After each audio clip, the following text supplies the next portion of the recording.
വാക്ക് വിത്ത് ഡോക്ടേഴ്സിലെ മറ്റൊരു വീഡിയോയിലേക്ക് എല്ലാവർക്കും സ്വാഗതം. സാധാരണ വീഡിയോസൊക്കെ നമ്മൾ പ്രിപ്പയർ ചെയ്യും, എന്തെടുക്കണം എന്നൊക്കെ ആലോചിക്കും. എന്നിട്ടാണ് ഇത് എടുക്കാൻ വളരെ വലിയൊരു കാരണമാണ് ഞാൻ കണ്ട ഒരു ന്യൂസ് തന്നെയാണ്. ഒരുമാതിരിപ്പെട്ട ആൾക്കാരെല്ലാം ശ്രദ്ധിച്ചാണ്, പ്രത്യേകിച്ച് ആൺകുട്ടികൾ ശ്രദ്ധിച്ചാണ്. പൂനം പാണ്ഡെ മരിച്ചു അല്ലെങ്കിൽ അന്തരിച്ചു എന്ന് പറഞ്ഞിട്ട് ഒരു ന്യൂസിൽ നമ്മൾ കണ്ടു. ഗ്രൂപ്പുകളിലൊക്കെ ഇത് സ്പ്രെഡായി.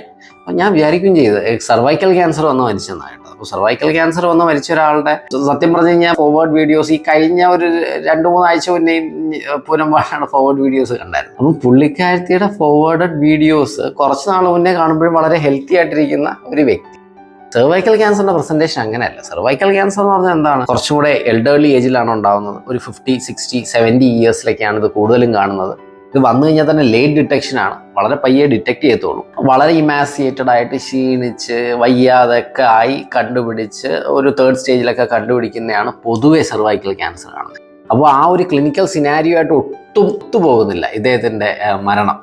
അപ്പം ഞാൻ ഫ്രണ്ട്സിനൊക്കെ പറഞ്ഞു ഇത് ചുമ്മാതാണെന്ന്, ഇത് ഫേക്ക് ന്യൂസ് ആവാനാണ് കൂടുതൽ സാധ്യത എന്നൊക്കെ പറഞ്ഞു. അപ്പോൾ ഇന്ന് ന്യൂസ് കണ്ടു, അത് സെർവൈക്കൽ ക്യാൻസറിനെ കുറിച്ചുള്ള അവബോധം കൊടുക്കാൻ വേണ്ടിയാണ് പൂനം പാണ്ഡെ മരിച്ചതെന്ന് പറഞ്ഞൊരു ന്യൂസ് കൊടുത്തത്. ഓക്കെ, അപ്പം നിങ്ങൾ വിചാരിക്കും ഈ പൂനം പാണ്ഡെയുടെ വീഡിയോസ് കണ്ടുകൊണ്ടെങ്കിൽ സ്വാഭാവികമായിട്ടും ഞാനൊരാണാണല്ലോ, അപ്പോഴത്തേക്ക് തീർച്ചയായിട്ടും ഇങ്ങനെയുള്ള വീഡിയോസ് കാണാറുണ്ട്.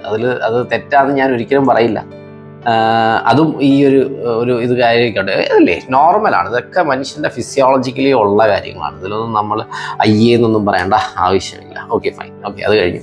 അപ്പോൾ എന്താണ് സെർവൈക്കൽ ക്യാൻസർ? അതാണ് നമ്മുടെ topic, cervical cancer. Cervical cancer എന്ന് പറഞ്ഞു കഴിഞ്ഞാൽ നമ്മുടെ നമുക്ക് അറിയായിരിക്കും, ഇതാണ് ഗർഭപാത്രം, ഗർഭപാത്രത്തിൻ്റെ ഏറ്റവും താഴെയുള്ള ഭാഗത്തെയാണ് നമ്മൾ സെർവിക്സ് എന്ന് പറയുന്നത്. ഇവിടെ ഉണ്ടാകുന്ന ക്യാൻസറിനെയാണ് സെർവൈക്കൽ ക്യാൻസർ എന്ന് പറയുന്നത്. എന്തുകൊണ്ട് സെർവൈക്കൽ ക്യാൻസർ ഇത്രയും വളരെ ഇമ്പോർട്ടൻ്റ് എന്ന് പറയുന്നു? 2-3 കാര്യങ്ങളുണ്ട്. ഒന്ന്, അത് വളരെ ലേറ്റ് ആയിട്ടാണ് ഡിറ്റക്ട് ചെയ്യുന്നത്. ഓക്കെ, അതാണ് ഒരു പ്രശ്നം.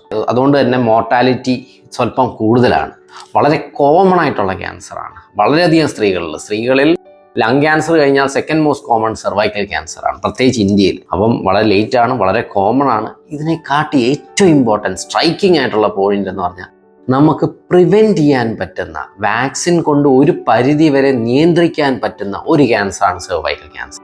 ബാക്കിയുള്ള ഒരു ലങ് ക്യാൻസർ എടുത്തോട്ടെ, അല്ലെങ്കിൽ വേറെ എന്തായിക്കോട്ടെ, ഒരു റീനൽ ക്യാൻസർ ആവട്ടെ, ലിവർ ട്യൂമർ ആയിക്കോട്ടെ, ബ്രെയിൻ ക്യാൻസർ ആയിക്കോട്ടെ, നമുക്ക് പ്രിവെൻറ്റ് ചെയ്യാൻ സാധിക്കില്ല. ശരി, നമ്മുടെ ഡയറ്റൊക്കെ നന്നാക്കുക, അഡിക്ഷൻസ് ഒഴിവാക്കുക, ഇതൊക്കെ തന്നെ. പക്ഷെ നമുക്ക് പ്രിവെൻറ്റ് ചെയ്യാൻ പറ്റുന്ന വളരെ വിരളം ചില ക്യാൻസറിൽ ഒന്നാണ് സെർവൈക്കൽ ക്യാൻസർ. അതുകൊണ്ട് തന്നെയാണ് സെർവൈക്കൽ ക്യാൻസർ ഇമ്പോർട്ടൻറ്റ്. ഇനി എന്തൊക്കെ കൊണ്ടാണ്, ഞാൻ വളരെ ബേസിക് ആയിട്ടുള്ള ആവശ്യമുള്ള ടോപ്പിക്സ് പോയിന്റ് മാത്രമേ പറയുന്നുള്ളൂ. എന്തുകൊണ്ടാണ് സെർവൈക്കൽ ക്യാൻസർ വരുന്നതിന് പല കാരണങ്ങളുണ്ട്. എന്നാലും most important cause human papilloma virus എന്ന് പറഞ്ഞ വൈറസാണ് HPV എന്ന് നമ്മൾ പറയും.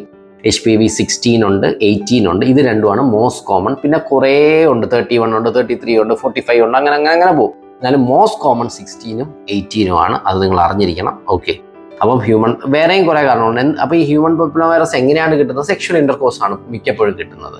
ഓക്കെ, അപ്പോൾ ഈ ഫസ്റ്റ് സെക്ഷൽ ഇൻ്റർകോഴ്സിൻ്റെ സമയത്തായിരിക്കും സ്ത്രീകൾക്ക് ഈ ഇൻഫെക്ഷൻ കിട്ടുന്നത്. അപ്പം അതുകൊണ്ട് തന്നെയാണ് ഈ വാക്സിൻ കഴിവതും ഇൻ്റർകോഴ്സിന് മുന്നേ എടുക്കുകയാണെങ്കിൽ വളരെ നല്ലത്. അതായത് ഇൻഫെക്റ്റഡ് ആവുന്നതിന് മുന്നേ തന്നെ എടുക്കുകയാണെങ്കിൽ നല്ലത്. അപ്പോൾ എല്ലാവരും സെക്സിൽ ഏർപ്പെടത്തില്ല, എല്ലാവർക്കും ഇൻഫെക്ഷൻ കിട്ടത്തില്ല. തീർച്ചയായിട്ടും ഈ HPV ഇൻഫെക്ഷൻ മിക്കവർക്കും കിട്ടാം. എന്നാലും ചിലവർക്ക് ചില ജനറ്റിക് പ്രശ്നങ്ങൾ എല്ലാം കാരണം അവിടുത്തുള്ള കോശങ്ങൾക്ക് രൂപാന്തരം പ്രാപിക്കുകയും അത് ഒരു സെർവൈക്കൽ ക്യാൻസറിന് തൊട്ട് മുന്നേ ഉള്ള പ്രീ ക്യാൻസറസ് ലീഷൻസ് ആയി മാറുകയും ചെയ്യും. ഓക്കെ, അപ്പോൾ ആ പ്രീ ക്യാൻസറസ് ലീഷൻസ് ആയി പിന്നെ കുറച്ചധികം വർഷങ്ങൾ കഴിയുമ്പോൾ, ചിലപ്പോൾ ഒരു 10 വർഷം അല്ലെങ്കിൽ 15 വർഷം കഴിയുമ്പോൾ അതൊരു ക്യാൻസറിലേക്ക് രൂപാന്തരപ്പെടും.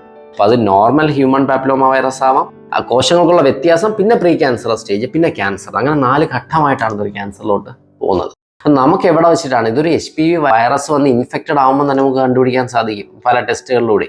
ഓക്കെ, എന്നിട്ട് അതിനനുസരിച്ചുള്ള ട്രീറ്റ്മെൻറ്റ്. ഈ കോശങ്ങൾക്ക് ചെറിയ വ്യത്യാസങ്ങൾ സംഭവിക്കുമ്പോൾ അത് കണ്ടുപിടിക്കാൻ സാധിക്കും. അതിനനുസരിച്ചുള്ള ട്രീറ്റ്മെൻറ്റ്, പ്രീ ക്യാൻസറസ് കണ്ടുപിടിച്ചാലും അതിനനുസരിച്ചുള്ള ട്രീറ്റ്മെൻറ്റ് ലഭ്യമാണ്. അപ്പം ക്യാൻസറിന് മുന്നേ തന്നെ നമുക്കിത് കണ്ടുപിടിക്കാനും സാധിക്കും. ഓക്കെ, അപ്പം നമ്മൾ എന്താണ് ഇതിൻ്റെ ലക്ഷണങ്ങൾ എന്താണ്? ലേറ്റ് ഡിറ്റക്ഷൻ ആണ്. വളരെ കോമൺ ആയിട്ട് ഞാൻ കണ്ടിട്ടുള്ളത് സെക്ഷൽ ഇൻ്റർകോഴ്സിൻ്റെ ഇടയിൽ വെച്ച് ബ്ലീഡിങ് ഉണ്ടാവും. അതായത് ഒരു സെക്ഷൽ കോൺടാക്റ്റിന് ശേഷം ഒരു പോസ്റ്റ് കോയിറ്റൽ ബ്ലീഡിങ്, സെക്സിന് ശേഷമുള്ള ബ്ലീഡിങ് ഉണ്ടാവും. ഇന്റർമെൻസ്ട്രൽ ബ്ലീഡിങ്, അതായത് മെൻസ്ട്രൽ പീരീഡ്സിൻ്റെ ഇടയ്ക്ക് ബ്ലീഡിങ് ഉണ്ടാവും. ഏത് ഏജ് ഗ്രൂപ്പിലാണ്? എൽഡർലി ഏജ് ഗ്രൂപ്പിലാണ്. ഒരു 50+ യൂഷ്വലി ഇത് പൊതുവെ സ്ഥിര കാണുന്നത്, എന്നാലും യങ് ഏജിലും ഉണ്ടാവാം, എന്നാലും സാധാരണ കാണുന്നത് ഒരു 50+ ഏജ് ഗ്രൂപ്പിലാണ് കാണുന്നത്. പിന്നെ ക്ഷീണിക്കുക, അത് പിന്നെ ക്യാൻസറിൻ്റെതായ ലക്ഷണങ്ങൾ പൊതുവെ കാണുന്നുണ്ടല്ലോ, ഇമാസിയേറ്റഡ് ലുക്ക്, ഹീമോഗ്ലോബിൻ കുറയുക, വയറിൽ ബ്ലോട്ട് ചെയ്യുക, അങ്ങനെ കുറച്ചധികം കാര്യങ്ങൾ. സോ ഇതൊക്കെയാണ് ഇതിൻ്റെ ലക്ഷണങ്ങളായിട്ട് വരുന്നത്. പിന്നെ ഇത് ചിലപ്പം യൂറിനറി പ്രശ്നങ്ങൾ അങ്ങനെയൊക്കെ വരും. എന്നാലും വളരെ കോമൺ ആയിട്ടുള്ള കാര്യങ്ങൾ ഞാൻ പറഞ്ഞു. ഇതെങ്ങനെ ഡയഗ്നോസ് ചെയ്യാം? ഡയഗ്നോസ് ചെയ്യുന്നതിനെ പറ്റി കാട്ടി ഇമ്പോർട്ടൻ്റ് നമ്മൾ എന്താണ് നമ്മൾ ഇവരെ സ്ക്രീൻ ചെയ്യുന്നത്, എങ്ങനെയാണ് നമ്മൾ ഈ ഒരു ക്യാൻസർ വരാൻ സാധ്യതയുള്ള ഒരു ഗ്രൂപ്പാണ് നമ്മൾ എങ്ങനെ കണ്ടുപിടിക്കും. അതിനാണ് നമുക്ക് സ്ക്രീനിങ് ഓഫ് സർവൈക്കൽ ക്യാൻസർ എന്ന് പറയുന്ന സംഭവം തന്നെ വെച്ചേക്കുന്നത്. പല ഗൈഡ് ലൈൻസ് ഉണ്ട്. എന്നാൽ പൊതുവെ നിങ്ങൾ അറിയേണ്ടത് 21 വയസ്സിൽ താഴെ എങ്ങനെയാണ് സ്ക്രീൻ ചെയ്യുന്നത്, ടെസ്റ്റുകൾ എന്തൊക്കെയാണ്? നമുക്ക് ഉള്ളിൽ നിന്നും ടെസ്റ്റ് ചെയ്യുന്ന ഒരു പാപ്പ് ടെസ്റ്റ് എന്ന് പറഞ്ഞ ടെസ്റ്റ് ഉണ്ട്. ടെസ്റ്റിംഗ് എന്ന് പറഞ്ഞിട്ട് ഹ്യൂമൻ പാപ്പിലോമ വൈറസും സൈറ്റോളജി, അതായത് പാപ്പ് ടെസ്റ്റും ചെയ്യാം. പിന്നെ ഈ വൈറസിനെ മാത്രം കണ്ടുപിടിക്കുന്ന ടെസ്റ്റുകളുണ്ട്. അങ്ങനെ 3 തരം അതിനെ നമുക്ക് ടെസ്റ്റുകളായിട്ട് എടുക്കാം. ഇതെല്ലാ ആശുപത്രികളിലും ലഭ്യമാണ്. 21 വയസ്സിന് ശേഷം താഴെയാണെങ്കിൽ നിങ്ങൾ ടെസ്റ്റുകളൊന്നും ചെയ്യേണ്ട ആവശ്യമില്ല. 21നും 29നും ഇടയിൽ വയസ്സാണെങ്കിൽ 3 വർഷം കൂടുമ്പോൾ നിങ്ങൾ ഈ പാപ്പ് സ്മിയർ എടുത്ത് നോക്കുക. 30ന് ശേഷം 30നും 65നും ഇടയിലാണെങ്കിൽ 3 വർഷം കൂടുമ്പോൾ നിങ്ങൾ ഒന്നുകിൽ ഈ പാപ്പ് സ്മിയർ എടുക്കുക, അല്ലെങ്കിൽ നിങ്ങൾ 5 വർഷം കൂടുമ്പം നിങ്ങൾ പാപ്പിലോമ വൈറസ്, ഈ വൈറസ് ഉണ്ടോ എന്ന് തന്നെ നോക്കുന്ന ടെസ്റ്റ്, HPV ടെസ്റ്റിംഗ് തന്നെ 5 വർഷം കൂടുമ്പോൾ ടെസ്റ്റ് ചെയ്താൽ മതി. HPV ടെസ്റ്റിംഗ് ആണെങ്കിൽ. പാപ്സ്മിയർ ആണെങ്കിൽ നിങ്ങൾ 3 വർഷം കൂടുമ്പോൾ ചെയ്യണം. പിന്നെ HPV testing, smear test, cytology testing ഒരുമിച്ച് ചെയ്യാൻ സാധിക്കും. അതാണെങ്കിലും 5 വർഷം കൂടുമ്പോൾ ചെയ്താൽ. അപ്പോൾ 65 വയസ്സ് വരെ ഞാൻ എങ്ങനെ ടെസ്റ്റ് ചെയ്യണമെന്ന് പറഞ്ഞു. 21 മുതൽ 30 വയസ്സ് വരെ, 29 വയസ്സ് വരെ എങ്ങനെ ടെസ്റ്റ് ചെയ്യണമെന്ന് പറഞ്ഞു. 65 ശേഷമാണെങ്കിൽ പ്രീ ക്യാൻസറസ് ലീഷൻസ് ഒന്നും നേരത്തെ ടെസ്റ്റുകൾ കണ്ടുപിടിച്ചില്ലെങ്കിൽ പിന്നെ ടെസ്റ്റ് ചെയ്യേണ്ട ആവശ്യമില്ല. ഗർഭപാത്രം നീക്കിയ ഒരാൾക്ക്, സർവിക്സ് അടക്കി നീക്കം ചെയ്ത ഒരാൾക്ക്, നേരത്തെ ടെസ്റ്റുകളൊന്നും വലിയ പ്രശ്നമില്ലാത്ത ഒരാൾക്കും ടെസ്റ്റ് ചെയ്യേണ്ട ആവശ്യമില്ല. അപ്പോൾ ആർക്കൊക്കെയാണ് സ്ക്രീൻ ചെയ്യേണ്ടതെന്ന് പറഞ്ഞു. ഇത് എല്ലാ സ്ത്രീകളുടെയും കാര്യമാണ്, വളരെ മസ്റ്റായിട്ടും ചെയ്യേണ്ട ഒരു കാര്യമാണ് ഞാൻ പറയുന്നത്. അത് എല്ലാ സ്ത്രീകളും കേട്ടോ, അത് നിങ്ങളുടെ അമ്മ ആയിക്കോട്ടെ, സഹോദരി ആയിക്കോട്ടെ, ചേച്ചി ആയിക്കോട്ടെ, അവരുടെ എല്ലാം ഇത് പറഞ്ഞ് മനസ്സിലാക്കുക. ഇത് ടെസ്റ്റ് ചെയ്യേണ്ട എല്ലാ ഹോസ്പിറ്റൽസിലും ഇത് ലഭ്യമാണ്.